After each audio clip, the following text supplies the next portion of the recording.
A Embaixada da China no Brasil afirmou hoje que são infundadas e solapam a relação entre os dois países postagens do deputado do PSL Eduardo Bolsonaro, filho do presidente Jair Bolsonaro e presidente da Comissão de Relações Exteriores da Câmara. Numa rede social, Eduardo publicou ontem que o Brasil apoia projeto dos Estados Unidos e se afasta de tecnologia chinesa para o 5G. E que o presidente americano, Donald Trump, está criando uma aliança global sem espionagem da China para um 5G seguro. 5G é a internet móvel de quinta geração. O post foi apagado hoje à tarde. A Embaixada da China no Brasil afirmou que são declarações infundadas, não condignas com o cargo de presidente da Comissão de Relações Exteriores da Câmara dos Deputados. Que a China tem sido o maior parceiro comercial do Brasil há 11 anos e um dos países com mais investimentos no país. E que se o deputado e outras personalidades não pararem de produzir declarações infames, vão arcar com as consequências negativas e carregar a responsabilidade histórica de perturbar a normalidade da parceria China-Brasil. Americanos e chineses travam uma guerra comercial. O governo Trump diz que a tecnologia concorrente espiona os países e defende o que chama de rede limpa. Pela internet, a Embaixada de Pequim no Brasil reagiu. Disse que suja é uma rede de monopólio. Sempre ocorreu no passado que os Estados Unidos, em busca de lucro monopolista e hegemonia em ciência e tecnologia, adotam uma abordagem criminosa e usam o poder de Estado para oprimir empresas não americanas que tenham vantagens competitivas. Um dia antes dessa publicação do Bananinha, a seguinte informação tinha sido revelada. Brasil utiliza há mais de 60 anos criptografia de empresa que era controlada pela CIA, revelam documentos. Durante mais de 6 décadas, dos anos 1950 a 2018, a empresa de criptografia suíça Crypto AG forneceu a 120 países do mundo aparelhos de comunicação secreta, sem nunca revelar que tinha vínculos com a CIA. Enquanto chefes de Estado, líderes militares e diplomatas trocavam mensagens de alta importância estratégica acreditando estar em sigilo, na verdade eram espionados por agentes americanos. A Marinha, o Exército e o Itamaraty estiveram entre os clientes da empresa, mostram documentos inéditos descobertos por pesquisadores brasileiros e repassados ao Globo. A maioria das denúncias contra a Crypto AG foi publicada em fevereiro deste ano no Washington Post por Greg Miller, correspondente de segurança nacional do jornal, em parceria com a TV alemã ZDF. Essa revelação tira toda a credibilidade da narrativa dos Bolsonaro em relação à neutralidade da rede americana. Então, o que fazer? Está um grande jogo, né, geopolítico internacional, que tem um polo em grave conflagração com o outro, o primeiro e o segundo polos, que são os americanos e os chineses, e a disputa é por espaço vital, mercado, espaço para transferências tecnológicas, influência geopolítica e militar. O senhor, é literal, eu anotei aqui, e aí fazendo um gancho justamente na sua resposta à questão China, eu pus até aqui, anotei, está na página 99, China ou Estados Unidos. A sua afirmação é o seguinte: não é o caso de trocar de imperialismo, mas nos livrar dele. E a importância que a China já tem há vários anos com o comércio de exportação e importação e investidor no Brasil. Como é que fica essa nossa... E foi a sua referência ao 5G, que também é uma questão que está colocada entre Estados Unidos e China aqui no Brasil. A sua análise sobre isso qual que é?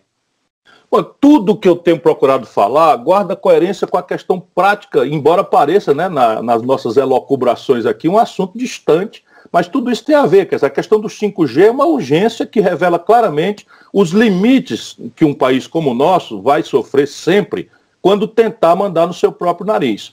E veja, eu não estou falando aqui por qualquer tipo de paranoia. Eu sou obrigado a conhecer todo um mundo clandestino, a conhecer pelo menos os barulhos, a fumaça, né, de uma guerra clandestina, de espionagem, de contra-espionagem, de disputa de propriedade intelectual, enfim, que é o que está no bastidor da grande luta internacional hoje, né? Ela só aflora para a guerra aberta e despudorada quando esses mecanismos acabam não funcionando. Mas antes disso, eu deixo assim com certa clareza, com uma certa naturalidade, a compreensão no livro de que chegar no clube dos ricos industriais não é uma tarefa que ninguém vai nos permitir. E não é por imperialismo rasteiro, ao modo dos anos 70, 50 de ver. É porque cada indústria que o Brasil germinar aqui será uma indústria internacional que nós vamos deslocar, primeiro do mercado nacional brasileiro, que é um grande mercado, 210 milhões de consumidores potenciais, e segundo, o potencial de rivalizar em terceiros mercados.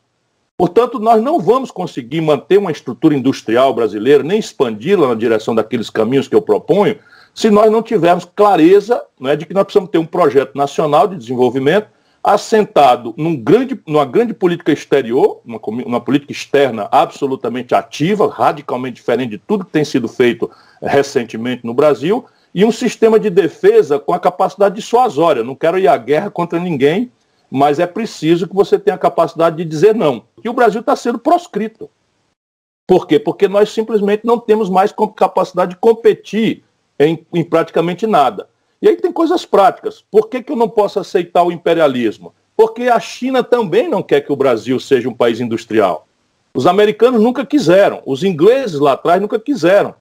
Olha, eu digo a você, se a gente quiser o outro nome, me dê aí um outro nome para soberania, ou seja, para um país existir e mandar no seu próprio nariz. Qual é o sinônimo disso? Eu diria para você que é educação, ciência e tecnologia.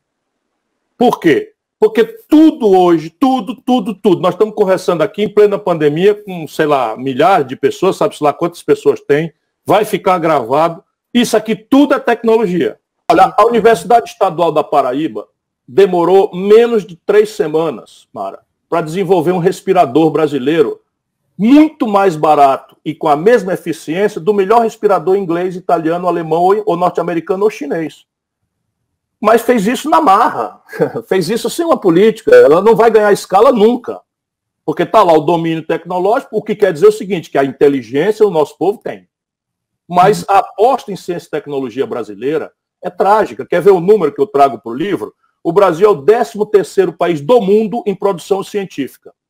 O critério aí é trabalhos publicados em revistas acreditadas. Então nós estamos aí no honrosíssimo 13º lugar em matéria de produção de ciência básica. E somos o 76º, ou seja, o número 76 no mundo em registro de patentes. Ou seja, a nossa ciência está sendo desenvolvida, mas a transformação dessa ciência em utilidade prática para equipar o nosso empreendedor ou o próprio cientista que queira empreender, morre porque não temos mais política industrial e de comércio exterior, não temos uma política nacional de financiamento. Então financiamento, assessoramento na questão da superação tecnológica, proteção de uma política externa e de uma política industrial e de comércio exterior na defesa e no ataque, em que a diplomacia deve perfurar mercados no mundo.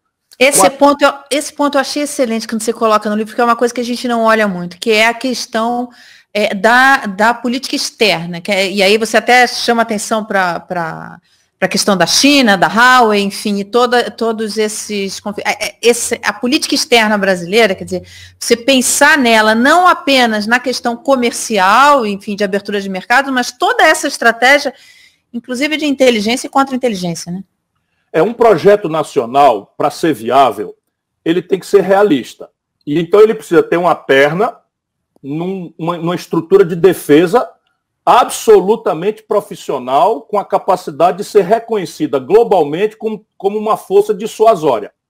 Se não tiver uma estrutura de defesa, tecnologicamente qualificada, operacionalmente capaz e reconhecida pelo mundo como uma força de dissuasão, porque o Brasil não quer brigar com ninguém, nós não queremos guerrear com ninguém. Está cheio de confusão por aí na nossa vizinhança e no mundo o Brasil não quer. Nós fizemos incluir na Constituição brasileira que não queremos a bomba atômica. Nem sei se foi uma boa providência, não porque eu queira a bomba atômica, mas botar na Constituição é uma vedação unilateral injusta. O Brasil devia lutar para que todas as constituições do mundo, num belo dia, botassem lá que está proibido arma de destruição em massa.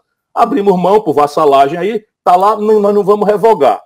Mas a outra perna é uma política de relações exteriores que projete as necessidades estratégicas desse projeto nacional no prático.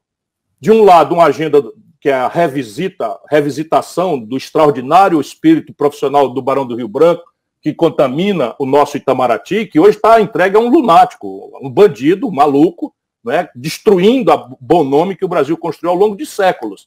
Mas ali estão princípios importantes, não alinhamento automático, solução pacífica dos conflitos, por uma ordem internacional assentada no direito e não na violência, pela não intervenção nos assuntos domésticos de outras nações. Isso precisa ser revisitado. Mas, fundamentalmente, esse novo projeto vai precisar ser guiado por uma busca de um regime de preferências comerciais industriais. Então, nós temos que sentar com a China e dizer, olha, meu irmão, e não é tarefa fácil, não. Olha, meu irmão, a soja, o milho, o boi, o frango que vocês compram de nós, o minério, o petróleo, nós podemos fazer um contrato de longo prazo com vocês, em que o Estado Nacional Brasileiro vai avalizar. Podemos até discutir aí uma banda de preço para vocês terem um universo de médio e longo prazo. Estou sendo muito prático, porque é o que eu acho que a gente precisa mostrar para o povo brasileiro. Mas vocês, em contrapartida, vão nos dar um regime de preferências comerciais industriais. Nós queremos aqui que, para além de petróleo bruto, vocês comprem polímeros.